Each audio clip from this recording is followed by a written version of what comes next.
Welcome to a cottage country edition and a minor league edition of Locked On Blue Jays. It's an emergency podcast as Danny Jansen has been traded to the Boston Red Sox.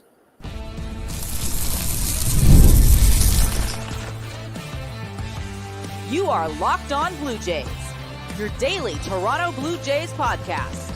Part of the Locked On Podcast Network, your team every day. Welcome back to Locked On Blue Jays. It is a Saturday afternoon edition. Skylar Peters in for Braden Owasco and Carter First. Carter will join us live from, I would say the fairway, but probably the left side rough somewhere at Pine Ridge Golf Club, one of the best courses in Manitoba. He's going to join us live in a couple minutes. Got a quick podcast for you with some live trade reaction as the Blue Jays have dealt another member of their team today. It's the second trade today, third in the last 13, 14 hours as Jimmy Garcia obviously went to Seattle a little bit earlier. Earlier today, Nate Pearson also getting traded, and now Danny Jansen. It's going to be tough to see Danny Jansen in anything other than a Toronto Blue Jays jersey, and maybe tougher to swallow when you hear that he's going to be in the Boston Red Sox gray and red. The full tweet from Jeff Passan reads, Danny Jansen to Boston is done, sources told ESPN. Full extent of the deal is unclear, but one player going to Toronto is infielder Cutter Coffey, a second-round pick back in 2022 who has impressed in high A this season. I'll get into the reaction of Danny Jansen leaving the Toronto Blue Jays, and I think a player that a lot of people who watched this team for a while can get behind and have really enjoyed watching behind the plate. You know, through his ups and downs, through his struggles with injuries, been a reliable face to see behind home plate for the Blue Jays now for the better part of 6 full seasons. And I think you're going to have a laugh when you hear who led off for the Toronto Blue Jays in Danny Jansen's major league debut, which was a little under 6 years ago on August 13th of 2018. But I will save that instant reaction for Carter First when he joins the program in a couple of minutes. But yes, we have an infielder coming back, a prospect I think that people, could get pretty excited about. The cupboard starting to get restocked by Ross Atkins in this Blue Jays front office. We saw Jacob Sharp, a very young catcher, 17th round pick, not a guy that came into the MLB draft with a lot of hype. 17th round pick by the Mariners just last year in the 2023 draft, 517th overall. He plays at University of Nevada, Las Vegas. He was one of the returns in that trade for Jimmy Garcia coming back from the Mariners. So the catcher cabinet a little bit restocked, very thin at catcher. Will the Toronto Blue Jays be for the rest of the year? Absolutely.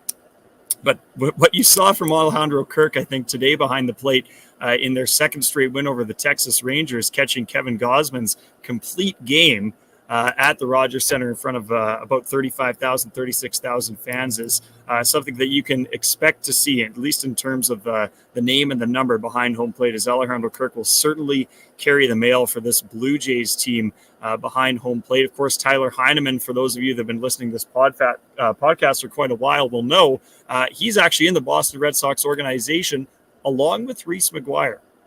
So other than their top catcher, Connor Wong, who's been, exceptional, I would say probably a top 8, top 10 catcher in the league in terms of what he can do behind home plate in defense, but especially at the plate. He's 7th on the Red Sox roster in terms of wins above replacement, even 2.0 in terms of their position players, I should say. He's been very solid for them. The Red Sox seem to be addressing kind of that backup spot and a very young roster, another veteran that can come in here. Danny Jansen, not a guy that's, of course, won a playoff game in his career, but he has been to the playoffs several times with this Blue Jays team, and a solid presence and a lefty bat that I think comes at a premium, of course, for teams like this, or I should say a power bat that comes at a premium for teams like this at this time of year. So as we await for Carter First to join us here on Locked On Blue Jays, again, if you're just joining us live here on YouTube, Danny Jansen traded to the Boston Red Sox for infielder Cutter Coffey, as well as several other pieces that haven't yet been announced. ESPN's Jeff Passan first on that. But personally, for me, I know Danny Jansen's a guy that has been, one of the rocks, I guess, behind this new face of the team as we moved on from the 2014, 15, 16 versions of this team and some of the veterans there. And of course, the legends and some of those names that will soon be up in the stands at the Rogers Center, along with Jose Bautista. Danny Jansen was a guy that you could get behind. Kind of seemed like he had that veteran aura as we had the Bo Bichette's, the Vladimir Guerrero Jr.'s, the Kevin Biggio's at the time come up into this roster, and even especially now with some of the young faces we saw from Buffalo this season. I think that Danny Jansen's been a guy that you can kind of count on, kind of a reliable face. The injuries have been tough, especially when I think most of them, have occurred defensively or at the plate. A guy that's got plunked by just a million balls in his Blue Jays career. We'll read off the stats here for Brian Serven, who is the new guy you can expect to see as the Jays' de facto backup catcher what looks like to be the rest of the regular season, pending any other trades that come down and maybe some catching depth coming into the Toronto lineup. Serven, 11 at-bats for the Blue Jays. He's been the Buffalo Bison's primary catcher. He's 29 years old, not a guy that I think you can expect to build around for a very long time, but he's certainly going to fill this role for the Blue Jays coming up over the next 2 and a third months, I guess you could say, as we wrap up this regular season clearly in selling mode, slashing .91 on the average, .231 on base percentage, and a .322 OPS. Those are not stats to cry home about for sure for the Toronto Blue Jays, but Alejandro Kirk certainly turned things around. The defense has kind of always been there for him throughout this season, but I think at just times, obviously early on in the season, really struggled to get the bat going. Everyone's kind of hoping we can see what we saw from him a little more than 2 years ago in May and June of 2022 when he was slashing over 1,000 OPS and he was the Blue Jays' best power hitter at the time. But certainly, things have improved. He's a guy that has proved he can play all of the time. And I think, one of the things the guys are probably going to get into certainly on Monday's episode is the way that this catcher room has changed from a year ago-ish to now. When we had Gabriel Moreno, Danny Jansen, Alejandro Kirk, seemed like a plethora of riches, too many catchers, a good problem to have. And of course, the front office deciding that the move was to trade Gabriel Moreno along with Lourdes Gurriel Jr. To the Arizona Diamondbacks in the trade that netted Dalton Varsho. And Moreno, a lot of upside, a young player, very inconsistent right now, still has time to figure things out.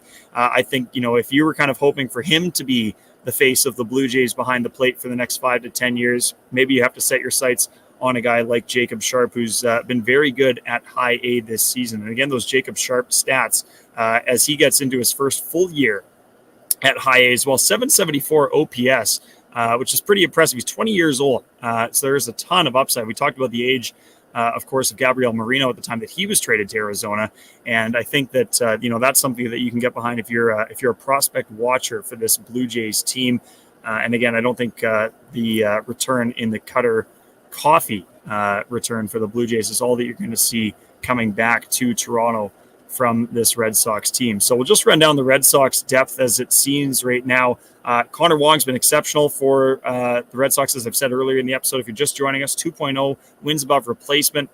Very good player, very good catcher, and a guy that the Red Sox have, one of many younger players that have stepped up, and a reason that they're in this wild card chase, and a reason that they are buyers at the deadline, frankly, for a team that a lot of people thought that was going to be probably sellers or at least not make a whole lot of noise. And it seems that the Tampa Bay Rays, of course, with the Zach Eflin trade to Baltimore yesterday, and sadly, our Toronto Blue Jays are the two teams in the AL East that are in sellers mode. Connor Wong clearly going to be their starter. He started about 67% of their games behind the dish. The other guy that started basically the other 38, all of the other starts except for one, is Reese McGuire, Blue Jays legend.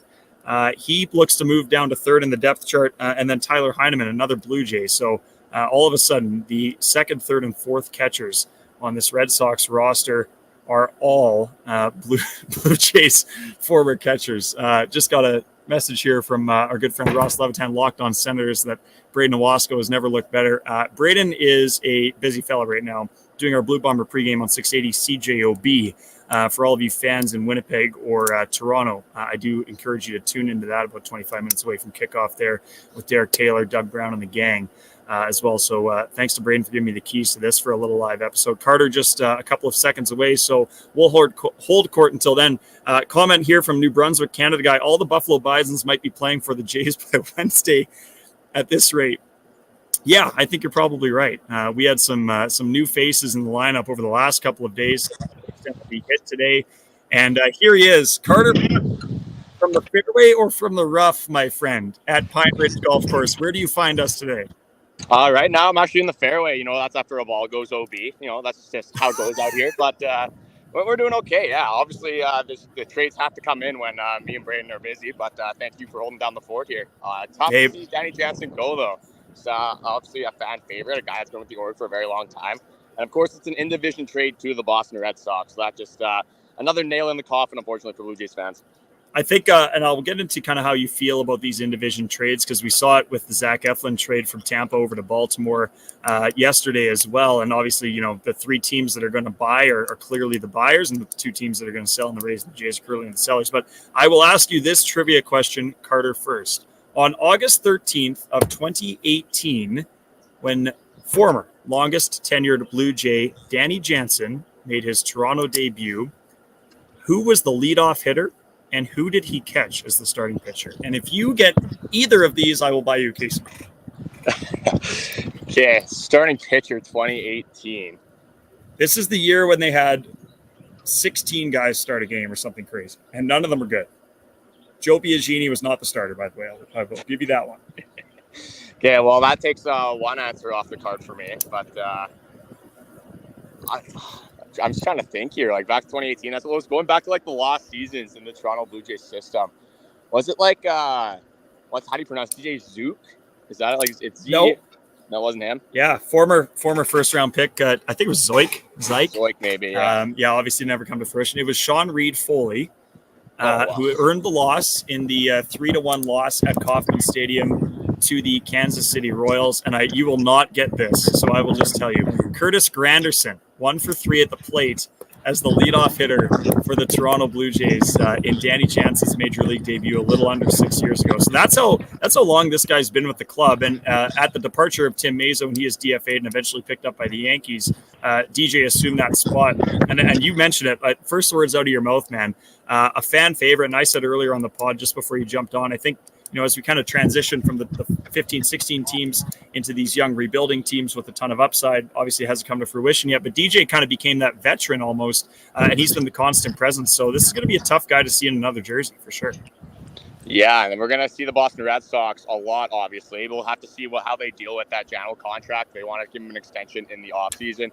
But, Curtis Granderson, that just gives you, like, a preview, like, just the Jays way, man. They get guys out of their prime, just coming back to retire for the Toronto Blue Jays. Justin Turner, Kevin Kiermaier, obviously, like, those kind of players. Just out of their primes, not playing the greatest baseball of their lives. But, hey, when you look at that name value, Joey Votto's kicking around there somewhere as well.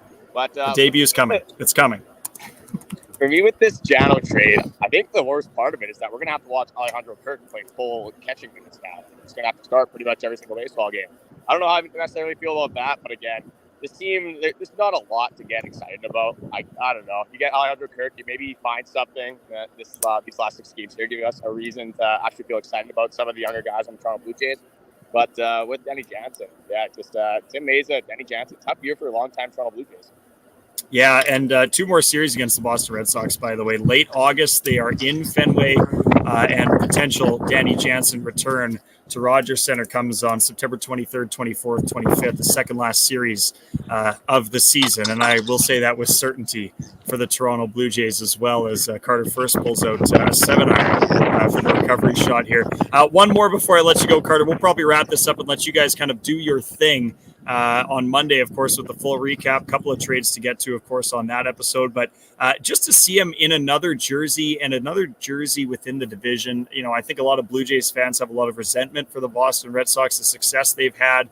Would have been easier to see him go to a Seattle Mariners like Jimmy Garcia did a couple of days ago. But what do you think about, obviously we have our 3 buyers in the Yankees who have struggled and are trying to turn this around. Obviously the Orioles are going to be, a premier team for the next, 5 to 10 years at least. And now the Red Sox are trying to sneak into that wild card spot. How do you kind of feel about how this is all shaken down in the AL East? Because I remember in our season preview episode, this is not the way we saw it going at all. No, not whatsoever. I had the Boston Red Sox finishing last in this division, so obviously I was completely wrong on that. The New York Yankees, I honestly think they're fraudulent. Juan Soto's good. Aaron Judge is good. Other than that, like, Gleyber Torres is there. He's not hitting that well. DJ LeMahieu is just a shell of himself. I think the Yankees are fraudulent. The Orioles are going to be just a beast in this division for a very long time.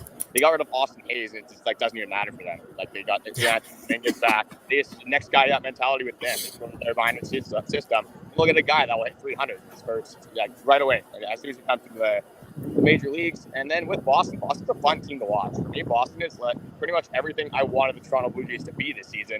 Just didn't end up happening. Jarren Duran just all of a sudden is unbelievable. So fun to watch. Obviously, Devers is there. So many good players on that Red Sox team. But yeah, as a Blue Jays fan, looking at the success going on in this division, definitely sucks when you take a step back and look for the Toronto Blue Jays in place right now. But hey, another one today against the Texas Rangers, I guess.